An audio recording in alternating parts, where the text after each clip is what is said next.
Hello बच्चों, कैसे हैं आप। मेरा नाम है गौरव मिश्रा और आज हम लोग स्टार्ट कर रहे हैं क्लास 12th बायोलॉजी के चैप्टर नंबर 2 का वीडियो। और चैप्टर का नाम है ह्यूमन रिप्रोडक्शन।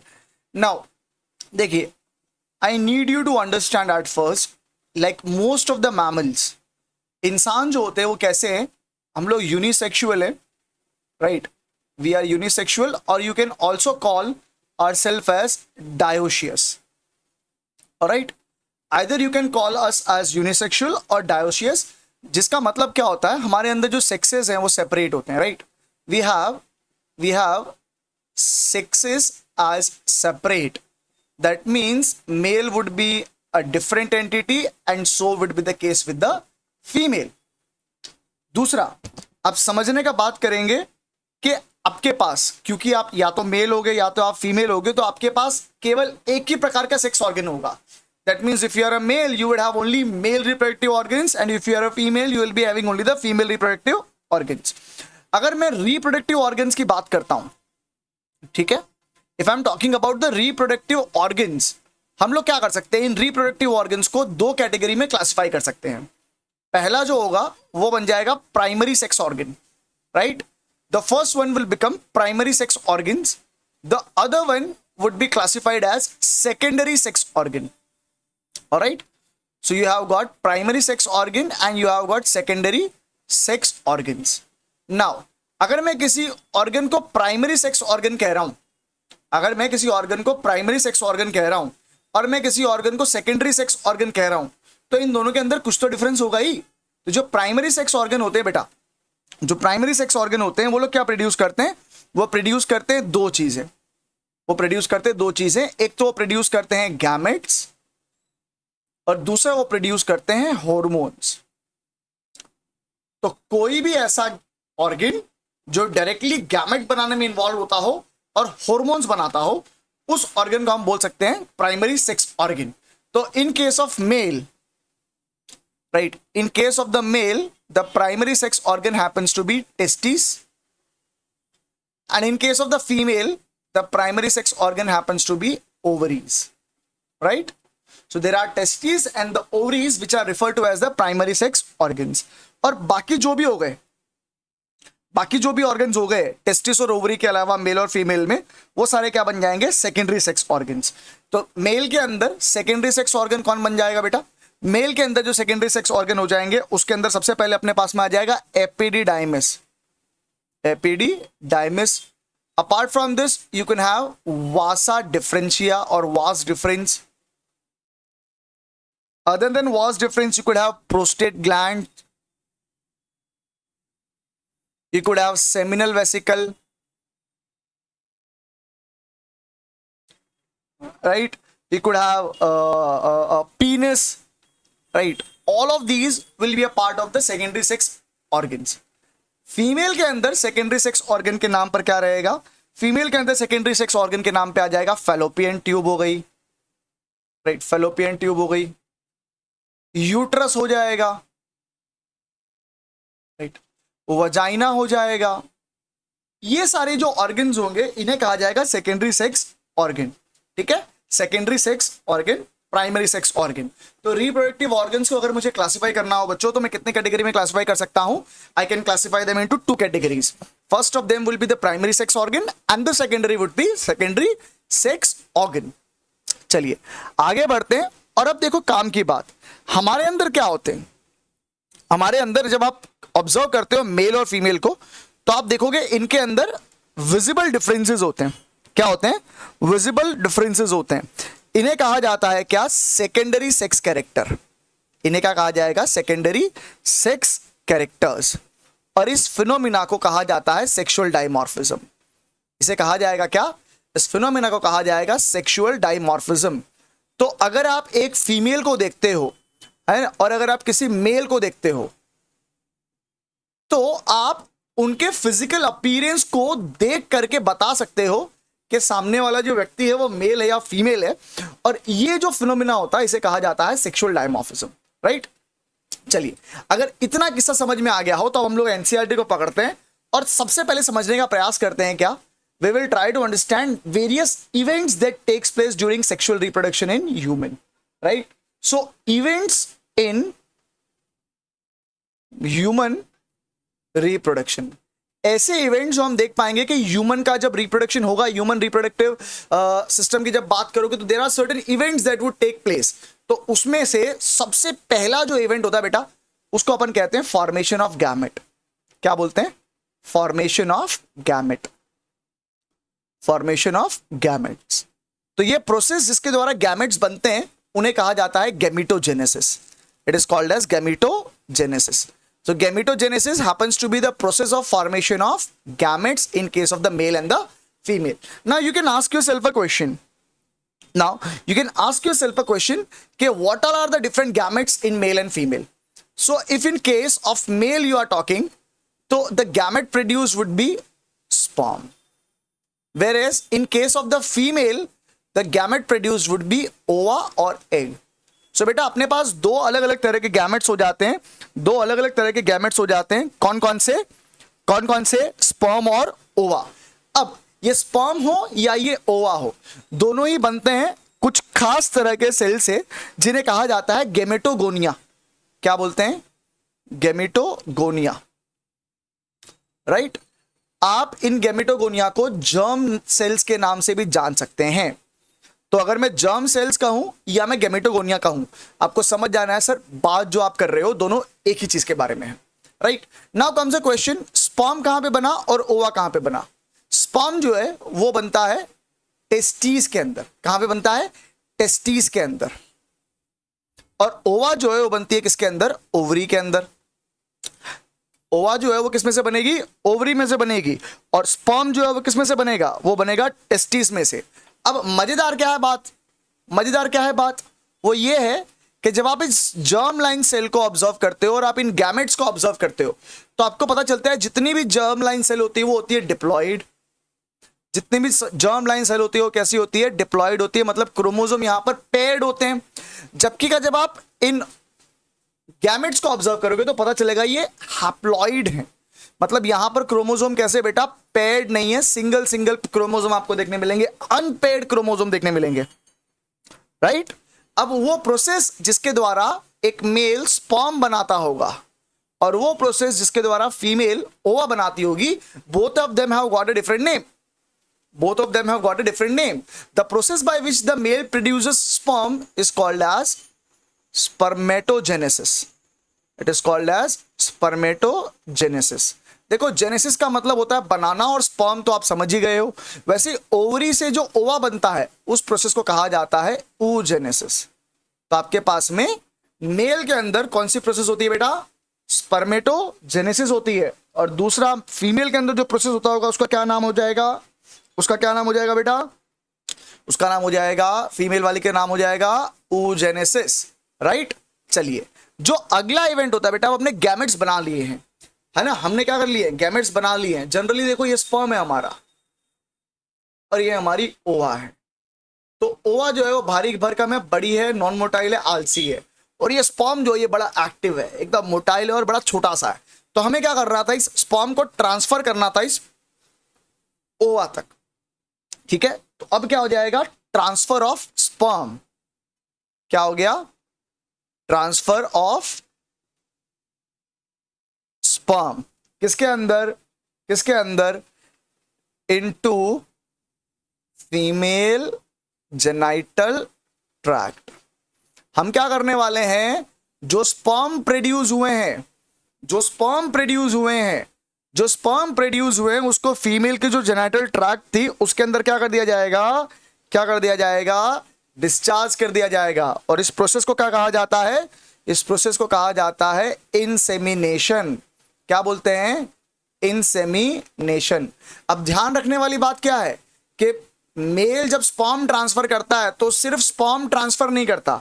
स्पर्म जो है वो एक फ्लूइड के अंदर प्रेजेंट होता है जिसको हम लोग क्या बोलते हैं? सीमन। तो it is the semen that gets transferred into the female's reproductive tract during insemination, ठीक है।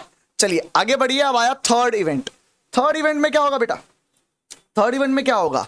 अब मेल का गैमेट जो है वो फीमेल की बॉडी के अंदर चला गया और क्या होगा? फीमेल का गैमेट और मेल का गैमेट जो है वो आपस में क्या करने वाला होगा बेटा? जुड़ेगा। फीमेल का गैमेट और मेल का गैमेट जो होगा वो क्या हो जाएगा, आपस में जुड़ेगा। ठीक है, तो क्या होगा, fusion of male and fusion of क्या हो गया, मेल एंड कौन सा gamete, female gametes. The fusion of male and female gametes. इस प्रोसेस को क्या बोलने वाले हैं हम लोग, इस प्रोसेस को हम लोग बोलने वाले हैं फर्टिलाइजेशन। क्या बोलने वाले हैं, फर्टिलाइजेशन। तो जब फर्टिलाइजेशन होगा तो तुम क्या देखोगे, अगर ये फीमेल का ओवा है और ये हमारा स्पर्म है, अरे वाह स्पर्म है, ओवा हो गई, स्पर्म हो गया। ठीक है, क्या हो जाएगा, ये स्पर्म इस फीमेल की ओवा के अंदर एंटर कर लेगा, टेल पीछे छोड़ देगा, तो क्या होगा, ओवा का जो न्यूक्लियस था, है ना, ओवा का जो न्यूक्लियस था और हमारा जो मेल के स्पर्म का न्यूक्लियस था वो क्या हो जाएगा, जुड़ जाएगा। क्या हो जाएगा, दोनों जुड़ जाएगा। तो जब ये न्यूक्लियस जुड़ते हैं तो उसे कहा जाता है कैरियोगैमी। क्या बोलेंगे, कैरियोगैमी। तो याद रखोगे फर्टिलाइजेशन के अंदर एक इवेंट होता है जिसको हम लोग क्या बोलते हैं, कैरियोगैमी। कैरियोगैमी का मतलब क्या होता है बेटा, कैरियोगैमी का मतलब क्या हो जाएगा यहां पर, इट इज फ्यूजन ऑफ किस किस के न्यूक्लियाई का, किस किस के न्यूक्लियाई का, male and female gametic nuclei. Male और फीमेल के जो गैमेट होंगे उनके न्यूक्लियाई का जो फ्यूजन होगा बच्चों, उसको कहा जाएगा कैरियोगैमी। क्या बोलेंगे, कैरियोगैमी। अच्छा अब क्या हुआ है, अभी तो खाली न्यूक्लियस जुड़ा था, अब हम क्या देखेंगे, क्रोमोसोम जो थे वो भी मिक्स होकर के सेट बना देंगे। क्रोमोसोम जो है वो मिक्स होकर के सेट बना देंगे और इस प्रोसेस को कहा जाएगा क्या, एम्फीमेक्सिस। क्या बोलेंगे, एम्फीमेक्सिस। तो एम्फीमेक्सिस का मतलब क्या होगा, mixing of two sets of chromosomes, mixing of two sets of chromosomes. ठीक है, इसे कहा जाएगा एम्फीमेक्सिस।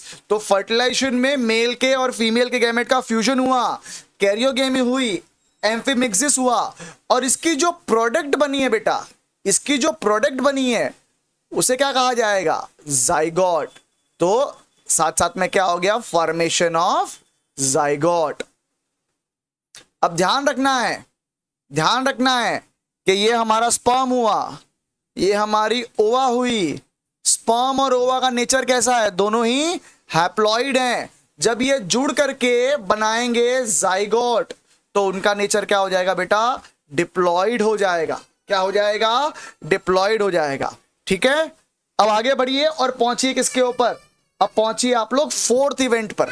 कहां पर पहुंचोगे, फोर्थ इवेंट पे। फोर्थ इवेंट क्या है बेटा अपना, what is the fourth event, fourth event है जाइगोट जो बना था।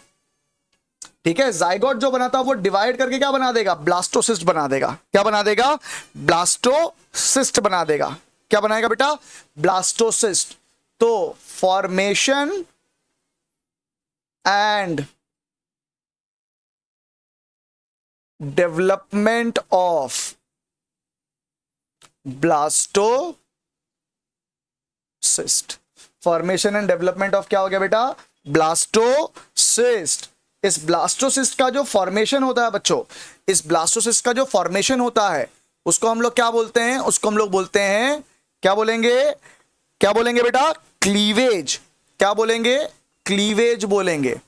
तो इस दरमियान होगा क्या, what will happen during this process. तो देखिए ये आपका डिप्लॉइड जाइगोट था, डिप्लॉइड जाइगोट है। सेल कितने हैं इसके अंदर, एक सिंगल सेल है। कितना सेल है बेटा, एक सिंगल सेल है। ठीक है, अब ये क्या करेगा, अब ये जाइगोट जो था वो डिवाइड करना चालू करेगा। देखो साइज तो यही रहने वाली है, खाली इसके अंदर नंबर ऑफ सेल्स जो है वो क्या होने लगेंगे, बढ़ने लगेंगे। साइज तो सेम ही रहने वाली है, ध्यान रखो साइज तो सेम ही रहेगी, खाली जो नंबर ऑफ सेल्स इसके अंदर हैं वो क्या होने लग जाएंगे बेटा, बढ़ने लगेंगे। तो इस तरह से सेल के डिवाइड करने पर एक गुच्छा बनेगा, कैसा, होलोस्फेरिकल। ठीक है, इसको हमने क्या बोलना है, इसको हमने बोलना है ब्लास्ट्यूला। क्या बोलना है, ब्लास्ट्यूला। इसी ब्लास्ट्यूला को इसी ब्लास्टूला को मेमल के केस में, इसी ब्लास्टूला को मैमल के केस में बच्चों कहा जाता है ब्लास्टोसिस्ट। क्या बोलते हैं बच्चों? ब्लास्टूला को मेमल के केस में कहा जाएगा ब्लास्टोसिस्ट। अब क्योंकि ब्लास्टोसिस्ट बना रहे हो आप, क्योंकि ब्लास्टोसिस्ट बना रहे हो आप जाइगोट में से, इस प्रोसेस को कहा जा सकता है ब्लास्टुलेशन। क्या कहते हो इसे? इसे कह सकते हो ब्लास्टुलेशन। तो अगर मैं कहूं क्लीवेज और आप कहो ब्लास्टुलेशन तो कौन गलत? अगर मैं कहूं क्लीवेज और आप कहो ब्लास्टुलेशन तो कोई गलत है? नहीं सर, कोई भी गलत नहीं है, दोनों अपने अपने जगह पर क्या है बेटा? सही है। चलिए अब ये ब्लास्टूला बना दिया हमने, या फिर क्या बना दिया हमने? ब्लास्टोसिस्ट बना दिया। बारी आई क्या? इस ब्लास्टोसिस्ट को हमने क्या कर देना था? इस ब्लास्टोसिस्ट को हमने क्या कर देना था बेटा? इस ब्लास्टोसिस्ट को हमने यूट्रस के अंदर चिपका देना था। तो अटैचमेंट ऑफ किसका? ब्लास्टोसिस्ट इन द किसकी लाइनिंग में? यूट्रस लाइनिंग या फिर यूट्रीन लाइनिंग। ठीक है। अब जो हमारा ब्लास्टोसिस्ट बन के तैयार हुआ है, अब जो हमारा ब्लास्टोसिस्ट बन के तैयार हुआ है उसको यूट्रस की लाइनिंग के अंदर घुसेड़ देना है, चिपका देना है, अटैच करवा देना है।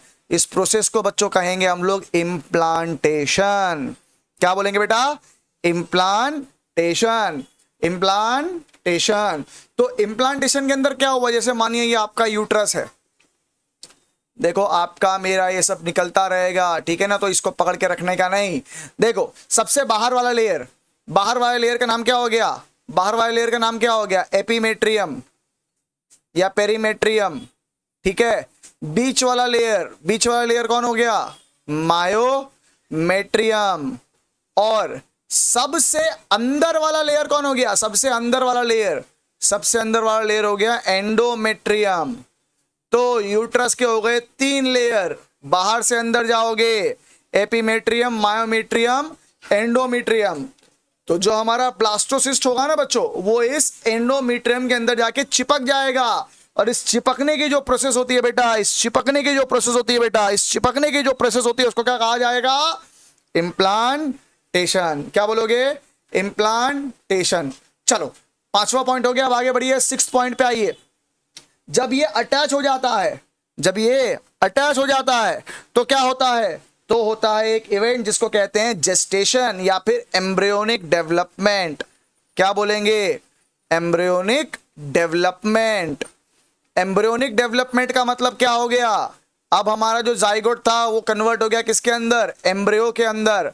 और एम्ब्रियो जो था वो धीरे धीरे एक बच्चे के रूप में डेवलप करेगा। इस डेवलपमेंट को हमने क्या बोलना है? इस डेवलपमेंट को हमने बोलना है जेस्टेशन। क्या बोलना है? जेस्टेशन या गेस्टेशन। अच्छा देखो यहां पे बहुत सारे इवेंट होंगे।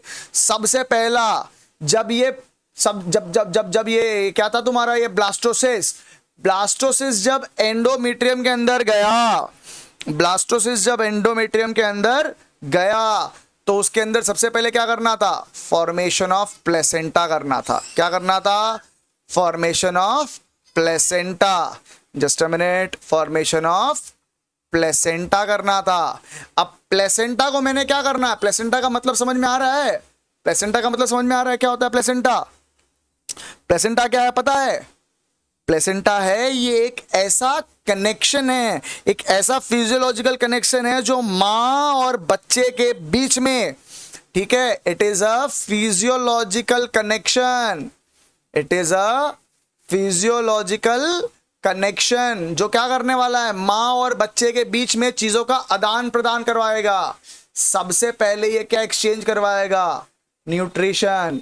बेटा पेट काट के मां थोड़ी ना बच्चे को खाना खिलाती है, पेट काट के मां थोड़ी ना बेटे के नाक के अंदर ऑक्सीजन भरती है, अपने आप होता है ना। तो वो न्यूट्रिशन का काम कौन कर रहा था? न्यूट्रिशन सप्लाई करने का काम कौन कर रहा था? प्लेसेंटा कर रहा था। रेस्पिरेशन करवाने का काम कौन करवा रहा था? प्लेसेंटा करवा रहा था।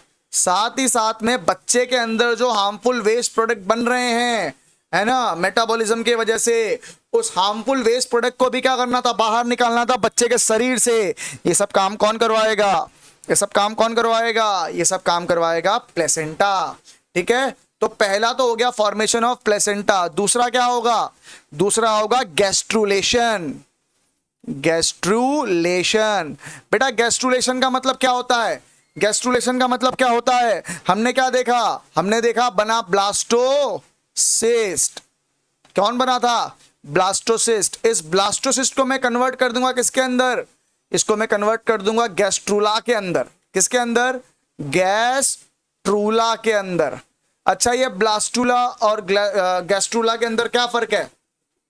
तो जो गैस्ट्रूला होगा बेटा, इसके अंदर 3 जर्म लेयर दिखने मिल जाएंगे आपको। इसके अंदर आपको 3 जर्मिनल लेयर देखने मिल जाएंगे। अच्छा, चैप्टर नंबर 4 याद करो क्लास 11th का। चैप्टर नंबर 4 याद करो क्लास 11th का। हमने क्या करा था? ऑर्गेनिज्म को क्लासिफाई किया था डिप्लोब्लास्टिक और ट्रिप्लोब्लास्टिक के अंदर। किस बेसिस पर? क्योंकि वहां पर 3 जर्म लेयर थे। सबसे पहले क्या था? क्या क्या था बताओ? एंडोडर्म, मीजोडर्म और एक्टोडर्म। तो सबसे ऊपर वाला हो गया एक्टोडर्म, फिर मीजोडर्म, और फिर सबसे आखिर में अंदर वाला लेयर आया जिसको हमने क्या नाम दिया है बेटा? एंडोडर्म। तो गैस्ट्रुलेशन के दरमियान है ना बच्चों, गैस्ट्रुलेशन के दरमियान बच्चों तीनों लेयर का, जो तीनों जर्मिनल लेयर हैं, एक्टोडर्म, एंडोडर्म और मीजोडर्म, उनका डेवलपमेंट होगा बेटा। और गैस्ट्रुलेशन के बाद में आप क्या देखोगे?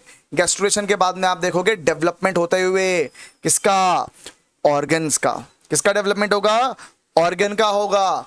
तो अगला जो इवेंट यहां पर आपको देखने मिल जाएगा उसको कहा जाएगा ऑर्गेनोजेनेसिस। क्या बोलेंगे इसको? ऑर्गेनोजेनेसिस। तो ऑर्गेनोजेनेसिस का मतलब समझ गए हो आप? ऑर्गेनोजेनेसिस का मतलब समझ गए हो? ऑर्गेनोजेनेसिस का मतलब क्या होता है? Formation of organs. Formation of organs. ठीक है,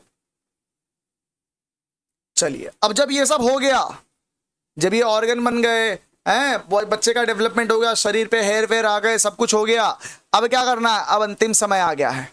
अब हमारे बच्चे का हमारी माँ के शरीर के अंदर अंतिम समय आ गया है। अंतिम समय क्या है? इस बच्चे को शरीर के बाहर निकाल दिया जाएगा। तो क्या हो गया? अमेज़न और फ्लिपकार्ट से आएगा?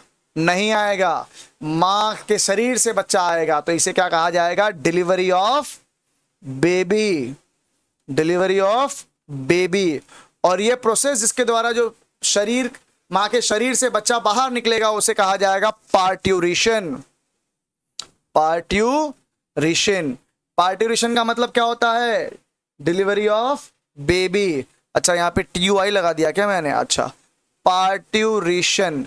ठीक है, अब देखो पार्ट्यूरेशन जो है ये क्या है? बच्चे का शरीर के बाहर निकलना। ठीक है, मदर का जो यूट्रस होगा उसमें से बच्चे को शरीर के बाहर निकालेंगे। और इंसान के अंदर ये जो पार्ट्यूरेशन पीरियड है, ठीक है, ये जो जेस्टेशन पीरियड है, इनफैक्ट जितने समय तक बच्चा अंदर रहता है उसको कहा जाएगा, और सही वो है 280 डेज का। अच्छा, एक जेस्टेशन पीरियड होता है। जेस्टेशन पीरियड का मतलब क्या है? जितने समय तक फर्टिलाइजेशन के बाद में जो बेबी है वो माँ के शरीर के अंदर डेवलप करता हो। ठीक है, तो यहां पर बेटा अपन ने क्या करा है? बड़ा एक लंबा चौड़ा सा वीडियो बना दिया इंट्रोडक्शन के नाम पर। मैं उम्मीद करता हूं कि तुम्हें समझ में आया होगा, और साथ साथ में तुमने क्या करी होगी? इसकी नोट बनाई होगी। ठीक है, ऐसा है, नोट बना लो। अगर नहीं बनाई है तो वीडियो को वापस देख लो, स्क्रीनशॉट ले लो, 2x में करो, 3x में करो, जो भी करना है करो। नोट्स बनाओ इस चैप्टर की, बहुत काम का चैप्टर है ये वाला और इससे पहले वाला, दोनों के जो डिस्क्रिप्शन में लिंक दे दूंगा मैं प्लेलिस्ट के साथ में। साथ साथ में नोट भी डालता जाऊंगा। और आप क्या करोगे? आप चैनल को लाइक करोगे, सब्सक्राइब करोगे, अपने दोस्तों के साथ में शेयर करोगे। मिलते हैं अगले वीडियो में, तब तक के लिए अपना बहुत बहुत ख्याल रखें and God bless you. Thank you very much.